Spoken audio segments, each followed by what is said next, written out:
nama saya Dr. Hewan Denny Herozikin. Pada kesempatan ini saya akan menjelaskan sedikit tentang implementasi bela negara sebagai aparatur sipil negara. Di sini ada 5 poin ya. Jadi di sini ada melakukan pengabdian yang tulus. Jadi di sini kita sudah luar biasa dipenuhi dengan teknologi-teknologi yang ada, di mana teknologi itu bisa kita manfaatkan untuk melihat contoh-contoh dari pengabdian yang tulus sebagai bentuk implementasi dari bela negara. Ini salah satunya bisa kita lihat merupakan rekaman video amatir. Ini benar-benar ini pengabdian yang tulus, ini luar biasa, profesional, ini benar-benar berani ya. Dalam artian ini mempertaruhkan hidup dan mati. Ini merupakan contoh pengabdian yang sangat tulus dari salah satu aparatur sipil negara yaitu TNI. Kemudian di sini kita juga bisa lihat seorang guru. Padahal ini guru honorer dan saya yakin banyak juga guru-guru ASN yang memiliki nasib yang sama, yang mungkin berada di tugas-tugas tempat yang susah, jauh dari kota. Inilah salah satu perjuangan. Bayangkan, apabila tidak ada pengabdian yang tulus, tidak mungkin ini dapat dilakukan. Selain itu, sebagai warga negara juga kita bisa berkontribusi untuk negara kita melalui event-event internasional, melalui olahraga seperti yang dilakukan oleh kedua atlet kita yang dapat terlihat di layar.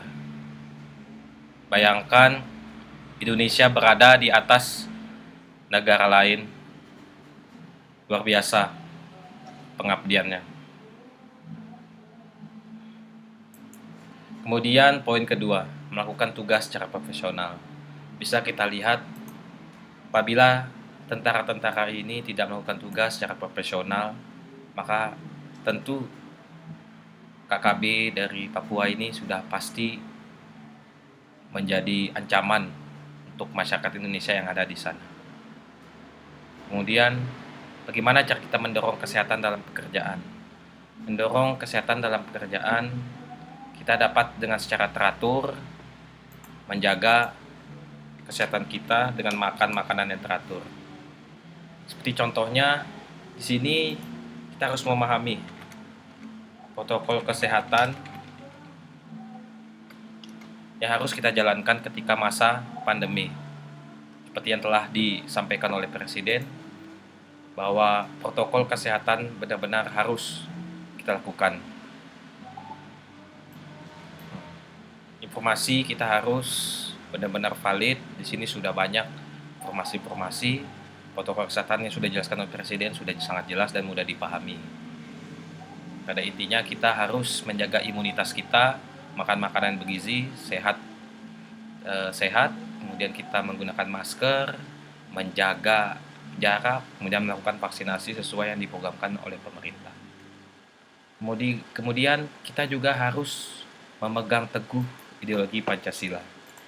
Memegang teguh ideologi Pancasila. Di sini memegang teguh ideologi Pancasila dapat diartikan seperti ini. Bayangkan apabila kita tidak memegang teguh ideologi Pancasila, kita mungkin memberontak seperti yang dilakukan oleh oknum dari KKB Papua.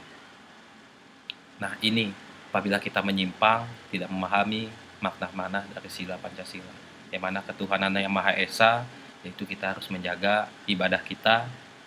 Kemudian selanjutnya, melakukan pelayanan publik secara jujur, tangkap, cepat, dan santun. Bisa kita pahami ya, bahwa pelayanan publik secara jujur itu kita harus melaksanakan, kita punya fungsi sebagai ASN. Terutama saya sebagai dokter hewan, di sini sudah ada sangat jelas, kita punya etika profesi dokter hewan. Di sini sudah sangat jelas bahwa kita mulai memiliki kode etik, yang mana ini tidak boleh kita langgar.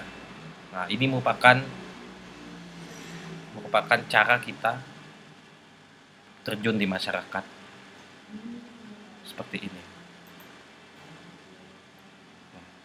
Ketika kita dapat memegang etika dari setiap profesi kita, maka insya Allah kita dapat melaksanakan tugas dan fungsi kita dengan baik, secara jujur, cepat tanggap, dan santun.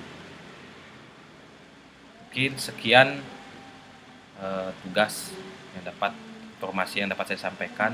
Atas kurang dan lebihnya saya mohon maaf. Wassalamualaikum warahmatullahi wabarakatuh.